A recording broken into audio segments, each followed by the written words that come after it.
jeu d'avoir perdu, un joueur millionnaire me demande d'imiter une otarie pour me donner un.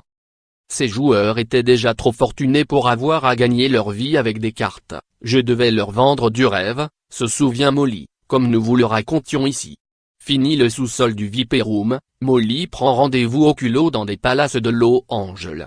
J'avais appris à bluffer et à avoir l'air sûr de moi, même quand je ne l'étais pas. Je racontais que j'organisais des soirées networking avec des célébrités et qu'il me fallait une table de poker livrée dans la meilleure chambre de leur hôtel chaque semaine. Chaque hôtel me réservait un accueil royal. Molly remporte la première manche. La première partie se déroula au Peninsula avec les habitués, Tobey Maguire, qui exigeait toujours de connaître à l'avance le nom des participants, Nick Cassavet, Riardon, mon ancien patron. L'atmosphère luxueuse faisait monter les enjeux. Tobey me lança même un sympa. Un compliment de sa part était aussi rare qu'un câlin de la reine d'Angleterre. Je jubilais. Je sus que j'avais réussi. Pour sa première soirée, Molly repart avec 10 000 $ de pourboire en poche. Le cadre plus chic est le fait que chaque joueur était traité comme James Bond rendirent mes parties légendaires. Le portable de Molly sonne sans arrêt, tout Hollywood veut être de la partie. À chaque fois, une surprise vient agrémenter la soirée. Un soir, le joueur de baseball Alex Rodriguez passe jeter un coup d'œil. En le reconnaissant, les joueurs se transformèrent en petits garçons tout excités, des étoiles plein les yeux. Mes pourboires étaient leur police d'assurance pour continuer à faire partie du club. Ça montait parfois à 50 000 $ par soirée. Molly intègre régulièrement de nouveaux joueurs à son club très sélect. L'un des derniers est Arthur Grossman, un milliardaire connu pour sa fortune aux origines mystérieuses et son goût pour les femmes. Je savais qu'Arthur adorait les célébrités. C'était la recrue rêvée, un compte en banque illimité, un ego démesuré pour un talent limité. Comme Molly, la plupart des autres joueurs comprennent que le vrai pactole de la soirée est de battre Arthur. Le milliardaire à la côte. Tobey Maguire était impitoyable, je le surnommais Hannibal Lecter. 2 ans après son arrivée à Los Angeles, Molly gagne de l'argent à ne plus savoir qu'en faire. Je soignais mon apparence physique, vêtements et chaussures de luxe, coach perso, spa et manucure. J'avais du mal à me reconnaître dans le miroir. Je prenais des cours de français et étudiais l'article lentement, Molly perd de vue tous ses anciens amis. J'étais devenue cachotière. Mon poker était passé du sous-sol aux penthouse, mais l'empire sur lequel je régnais resterait toujours trop trouble pour que je l'évoque lors de dîners mondains. Certains soirs, même les meilleurs joueurs perdent.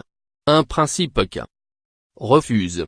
Il n'est pourtant pas à plaindre, Molly, je vais gagner 10 millions avec tes pokers cette année, me lança-t-il un jour. Tobey avait du pouvoir et c'était un fin stratège. S'il n'était pas content, je savais qu'il me mettrait des bâtons dans les roues. L'acteur semble aussi obnubilé par les bénéfices de Molly. Tobey était impitoyable, je lui donnais le surnom d'Hannibal Lecter. Un soir où la star repart sanguin, il s'en prend à Molly avant de quitter la soirée. Tobey me tendit un jeton de 1 000 $, puis le reprit. Il était le plus avare de tous les joueurs et pourtant c'était lui qui gagnait le plus souvent. Il me lança, Molly, fais quelque chose pour gagner ces 1000 $. Tiens, monte sur ce bureau et aboie comme une otarie qui veut du poisson. Il avait le visage rayonnant, comme si c'était Noël. Je lui refusais tout bas. Tu ne veux pas aboyer pour 1 000 $? Waouh! Tu dois vraiment être riche, s'exclama-t-il. Tous les joueurs nous regardaient, mal à l'aise. Ce n'était pas un simple caprice d'enfant. Tobey m'avait mis au défi pour montrer qui était le mâle dominant. Il voulait m'humilier. Je ne rentrais pas dans son jeu. Tobey était furieux. Et moi aussi. Cet homme avait gagné des millions à ma table. J'organisais les tournois en fonction de son jeu. Mais en cet été 2007, la crise économique des subprimes venait d'éclater, même à Hollywood, l'argent commençait à manquer. La tension montait. Pour la première fois depuis que mes pokers avaient commencé, je me rendis compte qu'il pouvait s'arrêter. Le couperet tomba rapidement. Arthur Grossman téléphona à Molly pour l'informer que le prochain poker se déroulerait chez lui. Molly accepta à contre-cœur, Arthur perdait des sommes astronomiques à chaque partie et l'appât du gain l'emportait. Sans Arthur, pas de poker. Arthur Grossman utilisait mes employés, mes feuilles de compte, ma table, mon mélangeur automatique et mon croupier. C'était mon poker, mais sans moi, car je n'avais pas été convié. Une nuit, mon téléphone sonna. C'était Tobey. « Tu es foutu », annonça-t-il avec jubilation. Arthur veut organiser tous les pokers chez lui à partir de maintenant. Tous les mardis, j'envoyais mon message d'invitation et, tous les mardis, j'essuyais des refus désolés des joueurs. J'avais beau faire très bien mon boulot, le poker est un jeu d'argent et je ne faisais pas le poids face à un type qui perd des millions à la table. Molly est exclue. L'une des pires erreurs que puisse faire un joueur de poker est de ne pas savoir quand se coucher. Cela me crevait le cœur, mais il était temps pour moi d'abandonner.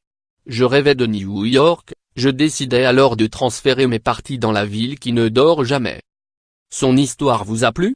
Retrouvez le premier épisode ici. To Hollywood voulait participer à mes parties de poker, le deuxième épisode là. Le poker était mon cheval de Troie pour pénétrer dans n'importe quel cercle social d'Hollywood, et découvrez le quatrième et dernier épisode dès le vendredi 18 mai sur closé.fr, les mains en l'air. Molly Bloom, vous êtes en état d'arrestation.